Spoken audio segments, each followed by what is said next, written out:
네, 안녕하세요. 성경고등날 열왕기상 해설 강의하겠습니다. 열왕기상의 저자는 누구인가? 어, 예레미야입니다.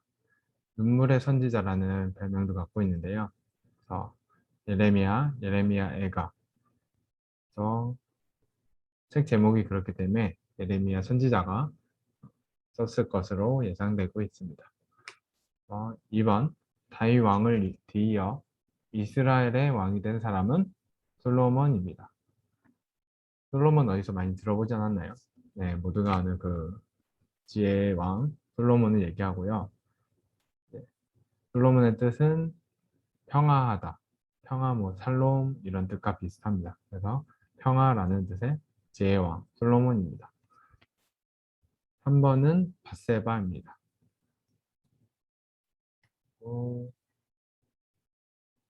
4번은 다윗은 이스라엘 왕이 된 지 몇 년 만에 죽음을 맞이하였나? 40년입니다. 5번은 지혜이고요. 그래서 하나님께 구하는 것은 지혜로 왜 지혜를 구했나? 솔로몬이 이제 왕이 되어서 이 나라를 다스리려고 하는데 자신이 없는 거예요. 자신의 그런 능력으로는. 그래서 이 나라를 다스릴 수 있도록 정말 지혜롭게 잘 다스릴 수 있도록 지혜를 달라고 지혜를 구한 것입니다. 6번째는 아이를 반으로 갈라 나눔인데요. 조금 잔인한 얘기이기도 하죠. 근데 실질로 반으로 가는 것이 아니라 이제 반으로 딱 가르려고 할 때 진짜 엄마가 나와서 아기를 소중하게 생각하기 때문에 그냥 저 여자에게 아기를 줘라. 그래서 가짜 아기 엄마는 아니요 그냥 반은 갈라주세요. 그래서 나도 가지지 못하게 하고 저기도 가지지 못하게 해주세요. 이렇게 얘기를 했죠. 그럼으로써 진짜 엄마가 아기를 소중하게 생각하는 것을 아는 솔로몬은 반으로 가르라고 하는 가짜 엄마를 벌하고 진짜 엄마에게 아기를 주라고 한 아주 많이 들어본 일화죠. 그래서 아이를 반으로 갈라 나눔이 답입니다. 7번 동쪽 모든 사람의 지혜와 애굽 모든 지혜보다 뛰어남입니다. 그래서 솔로몬은 어떻게 보면 진짜 모든 사람보다 뛰어난 사람이 되었고 그래서 다른 나라 사람들과 그런 왕까지 솔로몬의 지혜를 듣기 위해서 와서 지혜를 듣는 또 지혜를 구하는 그런 진짜 지혜의 왕이 되었습니다. 8번은 성전은 건축하였다입니다. 그래서 다윗의 뜻을 이어 성전을 건축하였고요. 그리고 밑에 같이 성전을 진짜 건축한 이유는 여호와를 위하여입니다. 그래서 다윗의 뜻이기도 했지만 솔로몬도 하나님을 위하여 성전의 건축을 이어가는 것을 동참하였다입니다. 10번 하나님께서 성전 건축하는 솔로몬에게 한 약속은 무엇인가?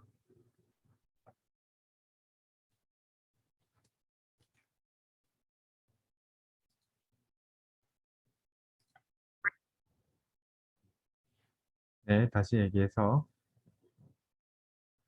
10번 하나님께서 성전 건축한 솔로몬에게 한 약속은 네, 내가 만일 내 명령에 순종하고 나의 모든 법과 규정을 지키면 내가 너의 아버지 다윗에게 약속한 것을 이행할 것이다. 그리고 내가 이스라엘 백성 가운데 살 것이면 그들을 버리지 않을 것이다. 라는 말씀을 하셨습니다. 그래서 하나님께서 항상 함께 하시고 그 모든 축복을 너에게 주겠다라는 말씀을 하셨습니다. 11번은 7년이고요. 12번은 13년입니다.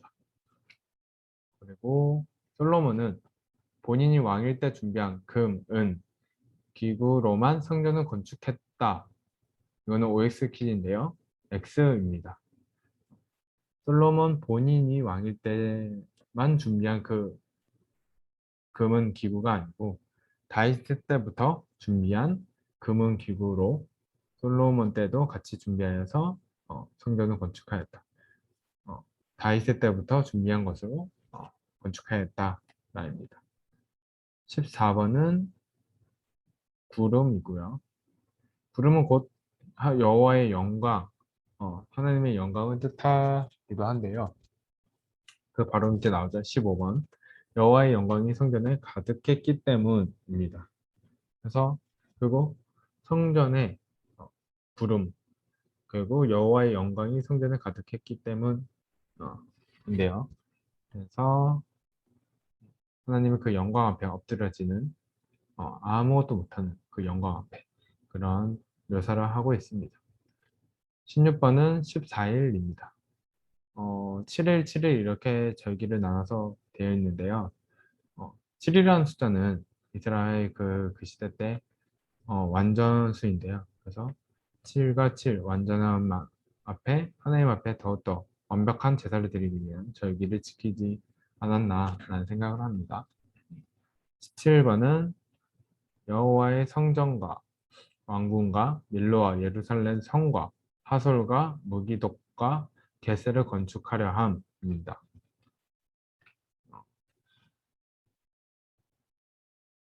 이것은 이제 역군을 일으킨 까닭인데요. 이곳이 아주 중요하고 또 음, 여호와의 성전과 그런 왕궁도 있었기 때문에 그것들을 위해서 어, 솔로몬이 역군을 일으킨 것으로 생각하고 있습니다. 18번은 550명입니다. 19번은 3번입니다. 그래서 번제와 감사의 제물을 드리고 또 여호와 앞에 있는 제단을 분향했던 것을 3번을 해마다 3번 했습니다. 이것도 쉽지 않은데요.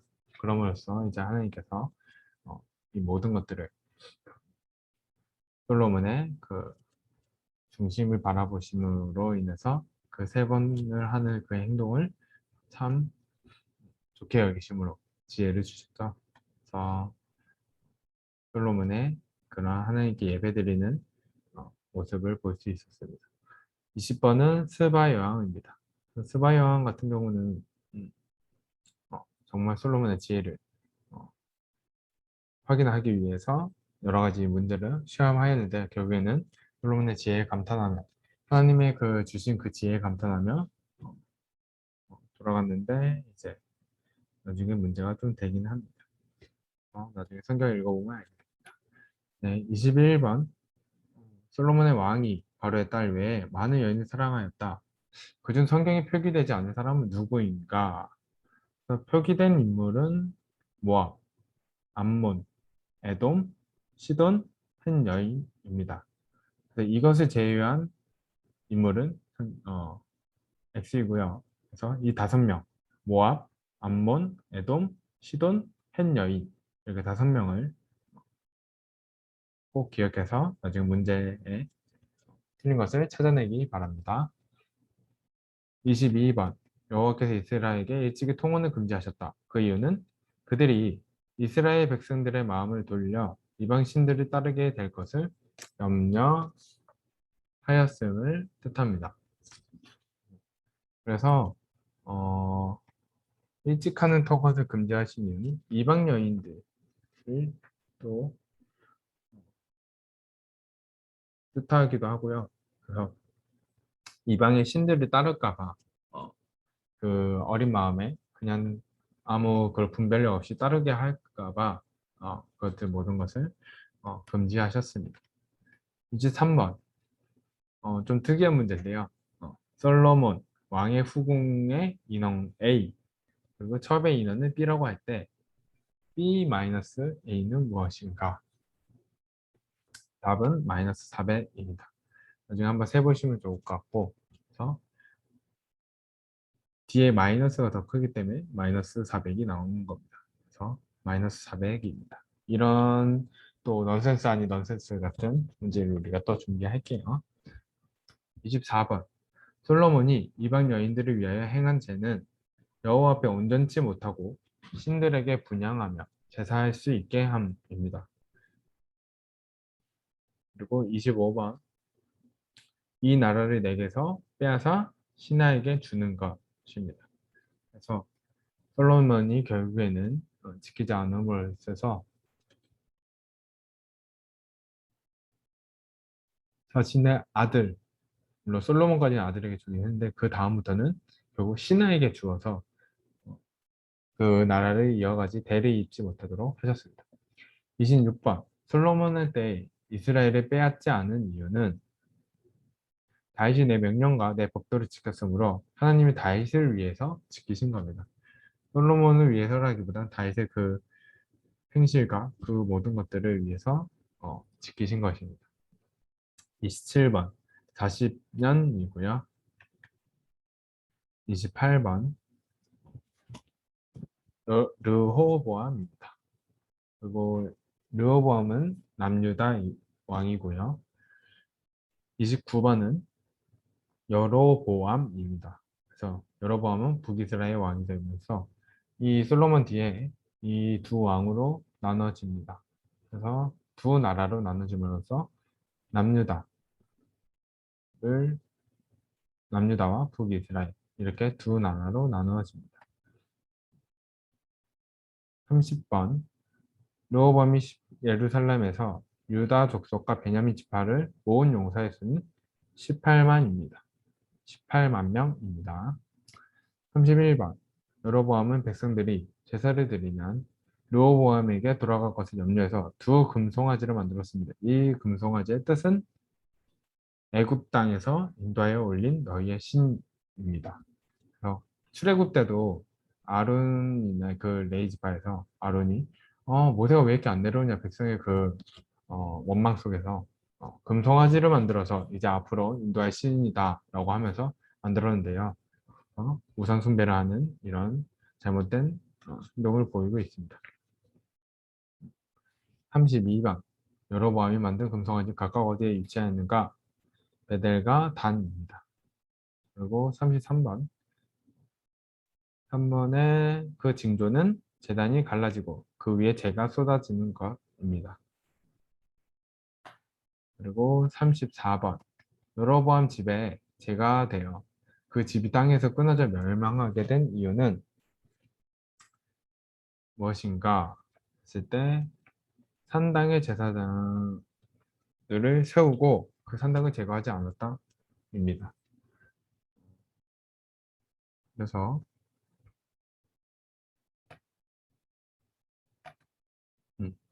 산당의 제사를 짓고 그 제사장들을 없애는 것이 아니라 제사장들을 오히려 세워서 그 제사를 이어가게 했다는 것. 그래서 그 제사를 지원하는 하게 됐다는 것. 그래서 이 죄 때문에 여로보암 집안은 완전히 망하게 되었습니다. 하나님을 섬기지 않고 다른 우상을 섬기는 그런 사람들은 무조건 하나님의 그 징벌을 받게 되고 하나님과 떨어지게 됩니다. 하나님보다 우선시하는 것을 우리가 항상 생각해야 되고요. 우선 숭배가 아니라 하나님보다 우선되는 것, 그것을 우리는 항상 주의해서 하나님보다 우선되지 않도록 해야 됩니다. 35번 여로보암이 왕이 된 지 몇 년 만에 죽었는가? 22년입니다. 36번 누구를 죽이고 왕이 되었는가? 나답입니다. 나답의 뜻은 고상하다라는 뜻이긴 한데요. 어, 이런 뜻을 가진 나답이라는 왕이 세워졌습니다. 37번 바하사가 왕이 될 때 여로보암의 집을 쳐 모든 것을 멸하였다. 그 이유는 범죄하고 이스라엘에게 범하게 한 죄, 하나님을 노엽게 하였음입니다. 어, 그래서 범죄하고 이스라엘에게 또 범죄하게 한 죄, 혼자만 지은 것이 아니고 범죄하게 한 죄, 그리고 하나님의 노엽을 산 것. 그래서 이 집을 그래서 바하사가 여로보암의 집을 쳤습니다. 하나님이 그 죄를 갚게 된 거죠. 하나님 그 통로가 되었던 거죠. 그래서 38번 나답의 남은 사적과 행한 일은 이스라엘 왕 여떼지락에 기록되지 않았다. 이거는 OX인데요. 정답은 X입니다. 다 모든 행적은 역대지략에 기록되었고 나답의 그 행한 일은 기록되었습니다. 39번 아합이 이세벨을 아내로 맞이한 이후 상황으로 옳은 것은 아합이 이세벨을 아내로 맞이한 이후 상황으로 옳은 것은 아세라 상을 만들고 신전을 만들어 하나님 여호와를 노하시게 하였다. 뭔가 옳은 것이 하니까 뭐 옳은 행동인 것 같은데요. 그런 것이 아니라 어, 당연히 이세벨을 아내로 맞이함으로써 상황이 당연히 그렇게 됐다는 바로 이방 그런 아세라상 그 우상을 섬기게 되었고 신전을 만들어서 하나님을 노엽게 됐다라는 겁니다. 40번 아합에게 자신의 말이 없으며 수년 동안 비도 이슬도 없다고 선언한 선지자는 누구인가? 엘리야입니다. 모두 잘 들어봤죠? 그래서 하나님의 그 말씀을 받고 엘리야가 왕에게 가서 비가 이제 안 내릴 것이다. 가뭄이 계속될 것이다. 내가 비가 내리게 해달라고 기도하기 전까지는 비가 없을 것이다 라고 얘기한 선지자는 바로 엘리야입니다. 41번 엘리야는 바알 선지자와 대결을 펼친 장소는 갈멜산입니다. 그리고 그 갈멜산에서 바알 선지자와 대결했는데 그 바알 선지자의 인원은 450명입니다. 41번, 41번 같이 봤고요.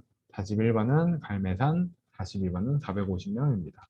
450대 1로 싸운 것이죠. 43번 바알 선지자가 바알의 이름을 불렀을 때 재단이 어떻게 되었는가? 당연히 바알은 우상이기 때문에 진짜 신이 아니기 때문에 없는 거기 때문에 아무 변화가 없었다. 이고요. 44번 그 행동은 재단에 물을 뿌렸다입니다. 그래서 불을 붙이기 위한 그런 시합이었는데요. 근데 불을 붙이기 위해서는 정말 마르고 그런 또 건조한 그런 환경이 필요한데 오히려 물을 부어서 더 어렵게 만들었죠. 그것은 하나님을 믿는 그 믿음으로 한 행동이라고 생각됩니다. 그리고 45번 그 믿음의 결과는 재단에 불이 내려서 그 모든 것을 핥았다입니다. 그래서 그 물을 부음에도 하나님의 진짜 신이시고 하나님께서 여호와이시기 때문에 그 모든 물까지 핥음으로써 하나님의 하나님 되심을 나타내었습니다. 46번 이세벨을 피해 도망간 엘리야에게 하나님께서 엘리야를 대신할 선지자에게 기름 부으라 하십니다. 이 인물은 누구인가? 이제 인수인계를 준비하는 것인데요.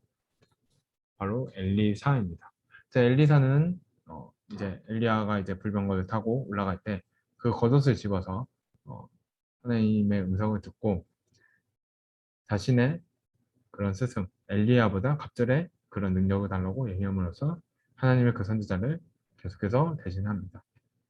47번 아람과 이스라엘 사이에 전쟁이 없이 몇 년을 지냈는가? 3년입니다.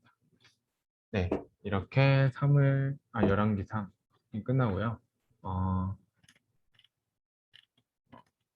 여러 왕이 나오고 또 솔로몬과 같은 지혜왕 또 하나님의 지혜를 받은 왕이 나오는 반면에 계속해서 하나님 앞에 죄를 짓는 그런 왕도 나옵니다. 그래서 열왕기상 같은 경우는 솔로몬의 얘기부터 계속해서 우상 숭배를 하는 그런 악한 여러 왕까지 나오고요. 그리고 마지막에 엘리야 하나님의 그 선지자 정말 하나님의 하나님 되심을 보여주는 그런 역사도 나오고 이제 뒤에는 엘리사가 나옴으로써 갑절의 그 능력을 받고 또 하나님의 그 선지자를 계속해서 하나님께서 그 선지자를 계속해서 보내시고 하시는 그런 내용이 나옵니다. 그래서 하나님의 역사는 계속되고 악한 왕이 있지만 그 악한 왕으로 인해서 그냥 끝나는 것이 아니라 그것을 다시 징벌하심으로써 하나님이 다시 그 선한 나라를 이루어 가시는 그런 역사를 볼 수 있습니다. 네, 이것으로 열왕기상 해설을 마치겠습니다.